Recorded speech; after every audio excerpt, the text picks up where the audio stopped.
Hello, this is Azaria Wright, instructor for Theater 1101. And today, what we're going to do is we're going to go over chapter 1 and a little bit of chapter 2. And this will be broken up into different parts. So I would like for you to look at each part.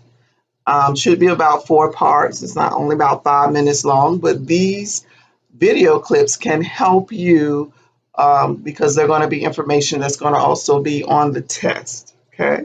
Well, our first clip we're going to do is we're going to talk about the 4 plays that will be discussed throughout the semester, throughout the textbook. The first play, of course, is Macbeth by Shakespeare, or Raisin in the Sun by Lorraine Hansberry. You Can't Take It With You by Hart and Kaufman, and also Hamilton, who have graced the cover of our book, by Lin-Manuel Miranda. Okay.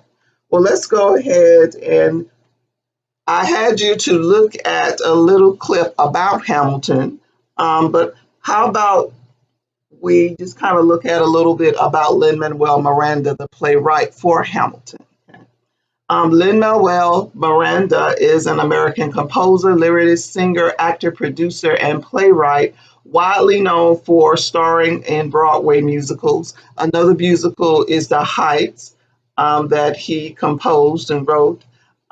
Hamilton, of course, is another one of his award-winning, or his latest award-winning musical. It has won a Grammy Award, Emmy Award, Pulitzer Prize, and 3 Tony Awards. And this is a magnificent play. If you can catch it on Disney Plus, they have it, there for free, and it is a great play.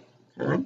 And of course, one thing that this play entails is um, it entails different cultures. They have, regardless of what your nationality is or your culture, he plays, different people in other roles that normally you just would not be in. And also, he has ballet, hip hop culture. He mixed all kind of music, R&B and soul, classical music. All of this um, is part of Hamilton, and that's what makes the musical so fascinating. Is he took all of the culture. So a lot of times people will look at this musical, and one thing they would say is the past meeting the present. Okay. So if I say on the test, name a play where the past meet the present, of course, that means we're talking about Hamilton.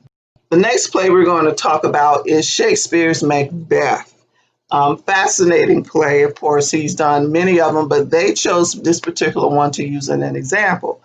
So what I want you to be able to do is distinguish between the different plays, just from different categories.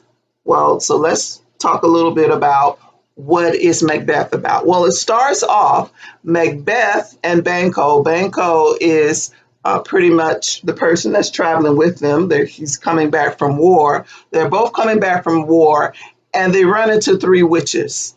Okay, and the 3 witches tell them, they tell Macbeth that he will be king, and then they tell Banquo that his descendants will be king.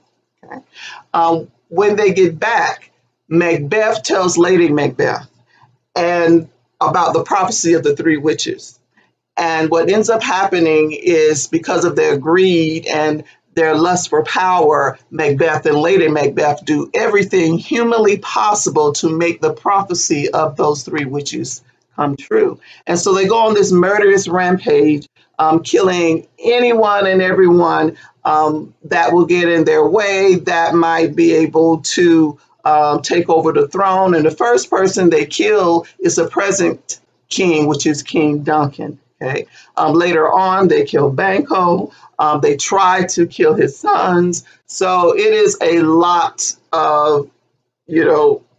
of things going on when it comes to Macbeth. We're going to talk about it a little more in depth later on when we talk about Shakespeare's Big Four. But like I said, right now, I just want you to be able to distinguish between the different plays. Okay. So that is pretty much, Macbeth.